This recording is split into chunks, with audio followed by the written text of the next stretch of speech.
കടൽ തീരത്ത് തിരമാലകൾക്കൊപ്പം ഓടിപ്പിടുത്തം കളിക്കുന്ന ഈ കുഞ്ഞൻ പക്ഷികളെ കണ്ടിട്ടുണ്ടോ? ഈ തിരുക്കുഞ്ഞന്മാരുടെ സ്വദേശം എവിടെയാണെന്നറിയാമോ?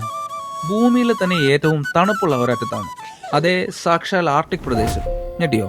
ആയിരക്കണക്കിന് കിലോമീറ്റർ യാത്ര ചെയ്ത് ഈ കുഞ്ഞന്മാർ എന്തിനാണ് കേരളത്തിലും ഇന്ത്യയിലെ മറ്റ് തീരങ്ങളിലും വന്ന് ഇങ്ങനെ തിരമാലകളോട് കൂട്ടുകൂടുന്നത്? തിര വരുമ്പോൾ ജീവനും കൊണ്ട് കരയിലേക്ക് ഓടും, തിരിച്ചു പോകുമ്പോൾ അതിനെ പിടിക്കാൻ പുറകെ ഓടും. ഈ കളി കണ്ടാൽ നമ്മൾ വിചാരിക്കും ഇവന്മാർക്ക് വേറെ പണിയൊന്നുമില്ല എന്ന്, അല്ലെ?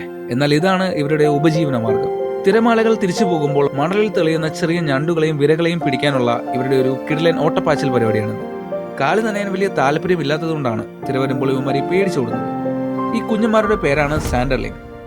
ആർട്ടിക്കിൽ മഞ്ഞുകാലം തുടങ്ങുമ്പോൾ തണുപ്പിൽ നിന്ന് രക്ഷപ്പെടാനാണ് ഇവർ നമ്മുടെ നാട്ടിലേക്ക് വരുന്നത്. ഭൂമിയുടെ ഒരു അറ്റത്തു നിന്നും വരുന്ന ഈ സഞ്ചാരികളെ കാണാൻ നമ്മൾ ആരും ഇങ്ങനെ തടിച്ചു കൂടാറില്ല, അല്ലേ? അടുത്ത തവണ ബീച്ചിൽ പോകുമ്പോൾ ഇവരെ കണ്ടാൽ ഒന്ന് ശ്രദ്ധിക്കുകയല്ലോ. ഈ കൗതുക വിശേഷം നിങ്ങൾക്കൊരു പുതിയ അറിവാണെങ്കിൽ സബ്സ്ക്രൈബ് ചെയ്ത് എസ് എന്നും ഇല്ലെങ്കിൽ നോ എന്നും കമന്റ് ചെയ്യാമോ?